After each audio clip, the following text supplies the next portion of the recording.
So I'm on the set of Crank 2. This is only the, this is a skeleton crew, right, Melinda? It's called a mini unit, and we've only got about 97 people. So yeah, there you go. Mini unit, called a mini unit, only 97 people. Bit different from the Troma setup where we've got about 9 people. And Mark Neveldine and Brian Taylor. I was in their movie in Albuquerque, and I did such a good job walking into a fence that they've now given me 3 lines to say. Nice. So we'll get a sense of, I think I'm going into makeup. We're going to tone your skin first. So some toning, and then... With some Revive toner. Oh, thank you very much. Oh boy. That's a Shot Jason. from a helicopter. Jason Statham. Oh, when he falls out of the helicopter. Is that... No, he's actually... Sorry. they're going to shoot it from the helicopter. Oh, so okay. It doesn't have to be gorgeous. Yeah, it's going to be... He's going to have clothes on. Yeah. Damn. Now I'm going over to say hello to Mark and Brian. Mark Neveldine and Brian Taylor, the directors. Yeah, I'm going to say to you is that we're in an area that we can't let too many people into because it's actually a live electrical area. Oh. So once we get up there, the directors will come say hello, but we can't let you in the enclosure quite yet. No So problem. if we get too many people in there, we might explode somebody.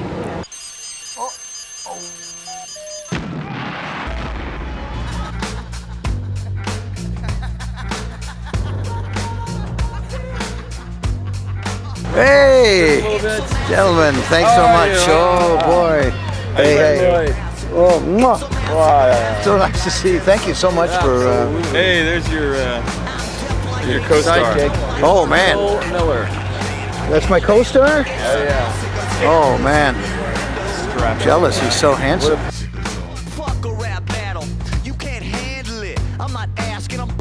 In Crank 2, Chev Chelios needs to keep his body, most specifically his heart, electrically charged in order to stay alive. It's a very serious movie. It's a true story. Basically, what you're saying is, Better call a couple 911. assholes over there Okay. Better call fighting 911. in the middle of the generators, and we got to get somebody to come clean them out of here. Okay. Call 911. Thank you. Better call 911.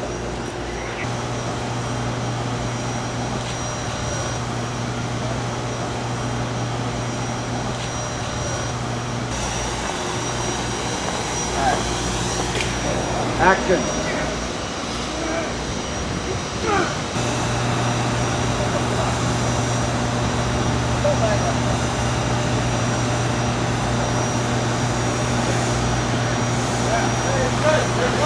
So I don't know about you, Phil, but I'm drained. How do you feel? Challenge. It was a challenge, you know. A lot of dialogue, a lot of interaction, you know, memorizing, studying.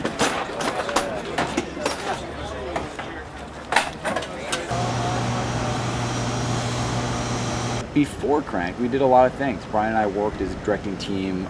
We directed a bunch of commercials, probably 30 different commercials for, Miller Lite and Powerade and Kentucky Fried Chicken, believe it or not, Nike. Filmmaking's a collaboration, so it's actually a great thing to have 2 of us writing, directing, and camera operating together, because we can sort of take our vision and make it stronger. And when we have to go to a studio and get our vision across, there's 2 of us to battle. And it's a great thing to have, a 2-headed dragon to take on the beast of filmmaking. Nice. Courtney's very impressed. Why not 2-headed dragon? And on Crank, I noticed you had a lot of cameras, many cameras. Well, we moved to Crank 2, even rather. smaller camera, and we thought, why not go from a professional digital video camera to a prosumer digital video camera? So we used the Canon FH10s, which were tiny little handheld cameras, much like the one Courtney's holding, or if you turn to David Chen, like the one David Chen is holding. And these cameras allowed us to get a lot of them and break them. Yeah, a lot of them, like 8 cameras, and we put them on speed rail, and I hopped on rollerblades, and Brian hopped on ice skates. It was amazing the things that we were doing. Well, tell us a bit about the this round thing with all those cameras on it. What was that? Well, that was my penis. What was that round thing with the all those cameras on? You know, on the Matrix, they do that. They started that technique of the bullet time. And Yes. now you kind of see it everywhere. Over here.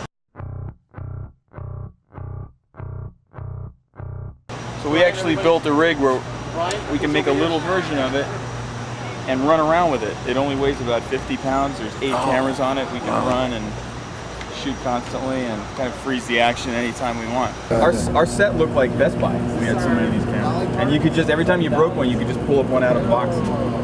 Well, I think the technology that we're deploying in this movie is made it faster and easier to shoot a lot of script in a shorter amount of time.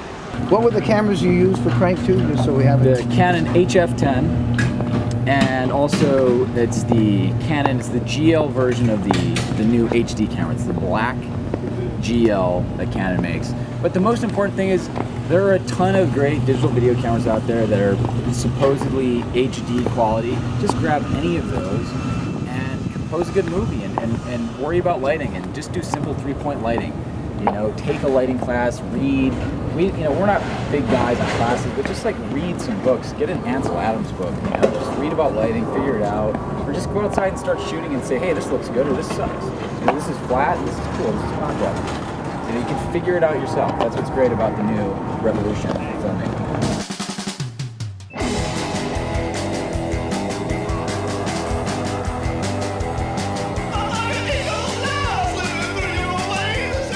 You'll see the editing rooms cannot possibly compare with the amazing Troma editing room.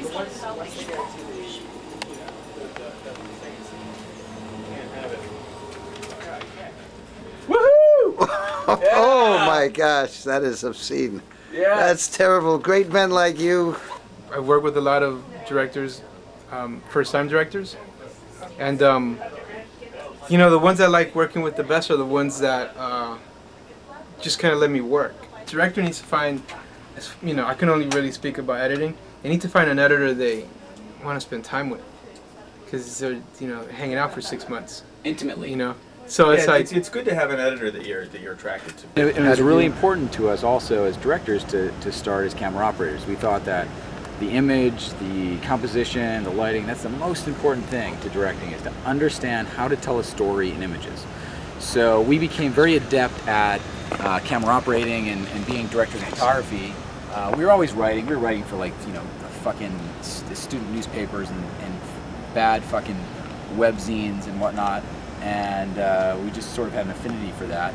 And we continued to write. We decided to write a couple of screenplays. That's actually the best advice for the people in your book.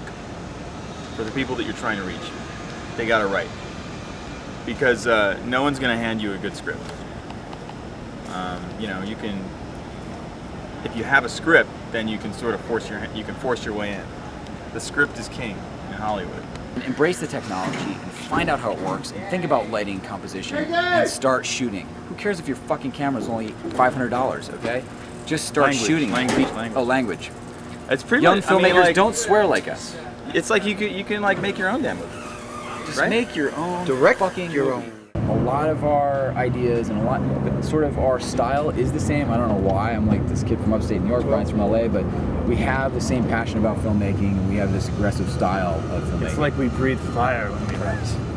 Well, I think the advice that I could give them about directing is really about following their own passion and listening to their inner voice, and really not being afraid to explore that, to expose it to other people, because that's what the most interesting movies are. They're explorations of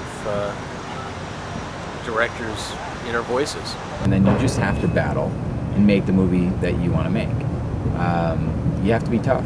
You have to be thick-skinned. Don't edit yourself. Don't hold back. I mean, No censorship. go all the way. You know, if you have a passion to do something and you want to do it, and you can find any kind of means available to you to actually do it, and if it's interesting and compelling, people are going to pay attention. So get out there and just write and find the story that you love and write it. So what have we learned from Crank 2? Well, I think the most important lesson that I learned is that everybody, and literally everybody, I think I met most of the 97 people on the crew, and they're all nice. They all love what they're doing. They're all satisfied and happy with making movie magic, making some art.